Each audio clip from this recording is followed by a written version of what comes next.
안녕하세요. 6월 14일 새로운 날이 우리들에게 주어졌습니다. 이번 주간 우리들이 생각해보고 또 내가 말씀드리는 것이 꿈입니다. 비전. 삶을 살아가는데 정말 이 비전과 꿈이 우리들에게 너무나 중요하죠. 그래서 어저께 미국 우리 테리 할머니의 소개로 요즘 며칠 전에 몇 주 전인가요? 한국의 최성봉이라는 그 사람 그 노래가 유명해졌는데 그것을 테리 할머니가 어떻게 보고 저에게 말을 해줬습니다. 그래서 이렇게 봤는데 정말 멋지더라고요. 고아로서 살아가다가 정말 자기 꿈, 희망 놓지 않고 열심히 노력을 해서 그렇게 아름다운 그 목소리를, 그 노래를 하는 그런 모습을 보면서 저렇게 꿈이 있는 삶은 좌절할 수 없는 그 꿈 때문에 살아날 수 있는, 꿈 때문에 어려움도 이겨낼 수 있고 그 꿈 때문에, 비전 때문에 이겨나갈 수 있는 그런 진취적인 그런 모험을 하는 삶이 되어진다라는 것. 지금 이 시대에 얼마나 많은 사람들이 꿈과 비전 없이, 또 꿈과 비전 없이 살아가는 사람, 또 잘못된 꿈과 비전을 가지고 살아가는 이러한 사람들이 얼마나 많은지 모릅니다. 그러다 보니까 자살이라는 것 생겨질 수밖에 없고요. 또 헛되게 잘못된 꿈 때문에 헛된 삶을 살아갈 수밖에 없는 사람들이 너무나 많이 있습니다. 바라기는 많은 사람들이, 아니 이 말씀을 듣는 사람들만이라도 꿈을 가지고, 또 올바른 꿈을 가지고 살아갈 수 있게 되어지기를.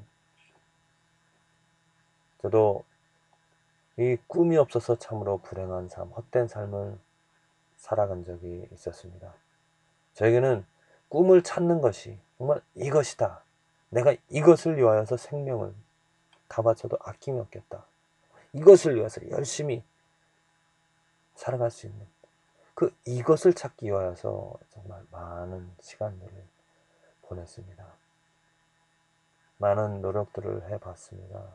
물론 그런 노력이 좀 잘못된 방향으로, 헛된 방향으로 이렇게 갔지만 결국에는 저는 하나님께서 이 비전을 주셨기 때문에 지금 이렇게 살아간다라고 저는 확신을 합니다. 꿈을 가지고, 비전을 가지고, 또 올바른 비전을 가지고 살아갈 수 있는 그 힘은 어디서 올까요? 내 자신에게서 내가 찾아낼 수 있을까요? 저는 오직 하나님으로부터 이 꿈과 비전이 온다라고 확신합니다. 꿈과 비전은 하나님으로부터, 하나님께서 주셔야, 하나님께서 심어 넣어 주셔야 내가 가질 수 있고 내가 그것을 이루어갈 수 있는 것이죠. 꿈과 비전이 어떻게 하나님으로부터 오겠는가? 이것은 내일 한번 우리들이 생각해 보고요. 분명한 것은, 오늘 제가 말씀드리고 싶은 것은 이 꿈과 비전은 하나님으로부터 온다 하는 것입니다. 왜? 하나님은 창조자이시고요. 또 지금의 이 삶을 주관하시는 주관자이시기 때문입니다. 그 하나님께서 이 역사를 이루어 가십니다. 이것은 우리들의 역사가 아니라 그의 이야기입니다. 하나님이 시작하시고 하나님이 이루어 가시고 하나님이 끝내실 분명한 하나님의 역사입니다. 그 하나님의 역사 가운데서 누구를 또 어떻게 하나님께서 사용하시고 이루어 가시는가? 그것은 하나님의 택한 자, 하나님께서 비전을 또 능력을 주시면서 이끌어 가시는 그러한 사람들을 통하여서 이끌어 가시는 것이라 믿습니다. 부디 꿈을 가지고 있다라면, 비전을 가지고 있다라면 그것이 하나님으로부터 온 것인지 하나님께서 주신 것인지 하나님의 뜻인지를 점검해보고, 또 아직 그러한 꿈이 비전이 없다라면 그 꿈을 달라고 하나님께 간절히 구하시기를 바랍니다.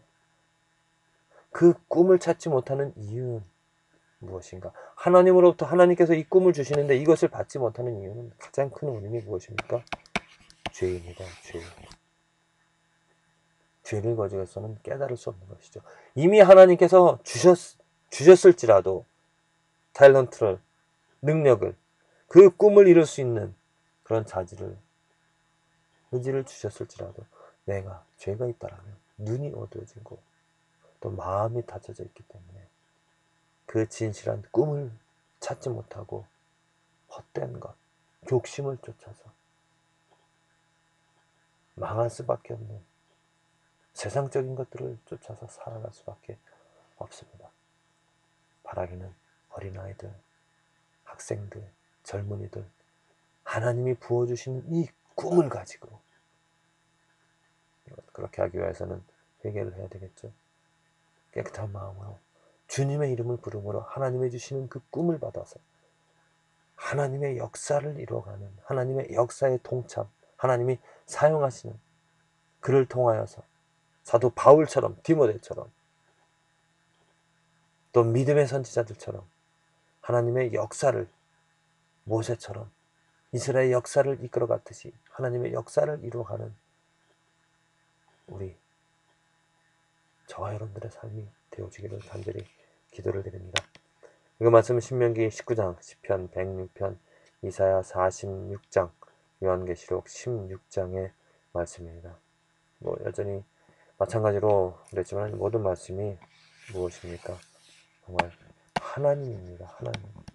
특별히 하나님이 하셨고 하나님이 행하셨기에 이러한 역사가 일어났다는 것을 우리들이 알 수가 있습니다. 그 증거로 시편 106편 3절에서 5절의 말씀인데요. 공의를 지키는 자들과 항상 의를 행하는 자는 복이 있도다. 복이 있습니다.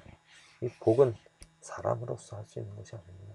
하나님께서 해주셔야 우리 복을 얻을 수 있는 것이고요. 그것이 복된 삶인데, 왜냐? 여호와여 주의 백성에게 베푸시는 은혜로 나를 기억하시며 주의 구원으로 나를 건구하사 나로 주의 택하신 자의 형통함을 보고 주의 나라의 기업으로 즐거워하게 하시며 주의 기업과 함께 자랑하게 하소서. 다 이게 무엇입니까? 하나님으로부터, 하나님 때문에 하나님께서 행하신, 하나님이 하셔야 누릴 수 있는, 가질 수 있는, 행할 수 있는 일들입니다. 공의를 누가 지킬 수 있습니까? 항상 의를 누가 행할 수가 있겠습니까? 은혜를 얻은 자, 구원을 받은 자, 택하신 자가 공의를 행할 수 있고 의를 행할 수 있는 것이죠. 택함을 받지 못하였다라면, 은혜를 받지 못하였다라면 내가 아무리 공의를 행하고 의를 행하고자 할지라도 행할 수가 없습니다. 알 수가 없고 이룰 수 없기 때문이죠. 이스라엘 백성들이 복받은 백성이라 말할 수 있는 근거는 그들이 능력이 있어서, 그들이 자질이 있어 훌륭하여서 복받은 백성이라 말하는 것이 아니라, 큰 일을 할 수 있어서 복받은 백성이라 말할 수 있는 것이 아니라, 왜? 하나님의 택하심을 입었고 또 은혜를 얻었습니다. 택하심을 입었을지라도 그들은 죄를 범하였습니다. 우상을 섬겼고요. 오늘 시편의 내용이 그거 아닙니까? 하나님께서, 이스라엘 백성들이 하나님의 택함을 받았지만은 하나님을 찾지 않고 우상을 섬기고 죄를 범하며 살아간 그들, 그래도 하나님은 그들을 불쌍히 여기셔서 그들을 부르셨고 그들이 죄에서 돌이킬 수 있도록 기회를 주셨고, 그 은혜를 주심으로 그들이 결국에는 가나안 땅에 들어가서, 또 가나안 땅에 들어가서도 그들은 또 죄를 범하였습니다. 그대로 하나님께서는 그들을 용서하시고 그들을 때로는 심판하셨지만은 그들을 계속 품어주셨고 지켜주셨고 함께 하셨기 때문에 하나님의 기업으로 그들은 살아갈 수 있었습니다.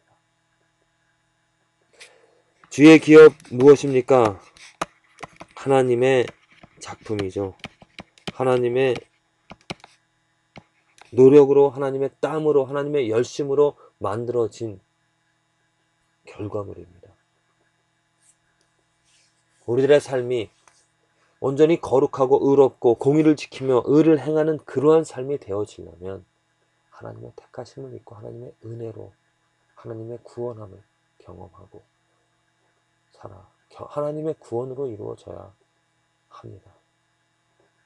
내 삶을, 우리들의 삶을 한번 점검해 보십시오.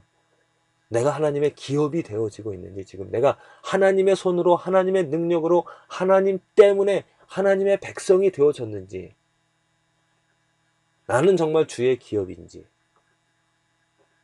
주의 기업이 되어서, 주의 작품이 되어져서 지금 내 삶이 하나님의 영광된 도구로, 하나님의 아름다운 삶의 도구로서 마치 예수 그리스도처럼 그렇게 사용이 되어지고 있는지, 만약 그렇게 되어지고 있다면 할렐루야, 할렐루야,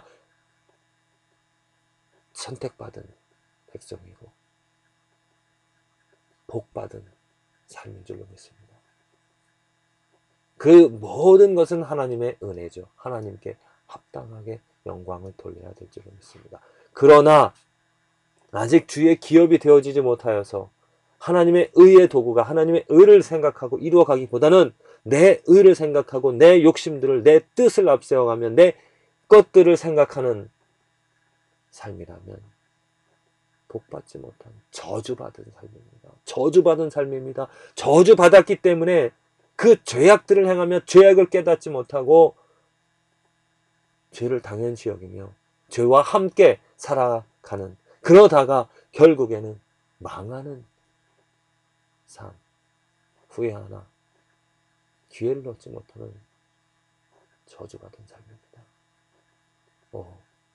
부디 그러한 삶이라면 자신이 저주받은 하나님의 저주를, 하나님의 의를 생각하지 못하고 하나님의 거룩함을 사모하지 못하고 또 그것을 이루어갈 수 없는 능력이 없다라는 것을 깨달아 애통해하며 긍휼히 여겨달라고, 하나님 이 죄를, 이 추악한 더러운 나의 마음을 씻어 주시옵소서.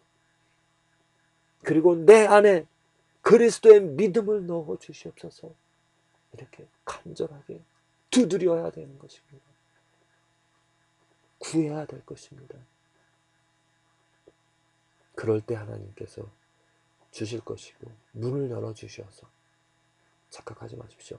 내가 내 문을 열 수 없습니다. 요한계시록에 나와 있는 그 말씀, 그러한 의미가 아닙니다. 내 문을 여는 것이 아니라, 내가 내 문을 여는 것이 아니라 하나님께서 열어주셔야 하는 것입니다. 하나님께서 누구의 문을 열어주시는가? 회개하는 자입니다. 하나님께로 돌아오는 자, 하나님께 구하는 자, 그 문을 두드리는 자, 간절히 찾는 자에게 찾음이 되어주시고 응답이 되어주시고 문을 열어주심으로 내가 그 예수 안에 거할 수 있는, 그 예수로 말미암아 이 복을 누리면서 하나님의 의를, 공의를 행하며 살아갈 수 있는 축복된 삶이 되어집니다. 부디 찾고 구하고 두드리는, 무엇을? 하나님의 의를, 예수 그리스도를 찾고 구하고 두드리는 그러한 삶이 되어져서 우리 함께 하나님의 기업이 되어는, 하나님의 작품이 되어져서 하나님의 영광을 선포하는, 영광을 드러내는, 아름다움을 드러내는, 바라는 저와 여러분들의 삶이 되어지기를 간절히 기도를 드립니다.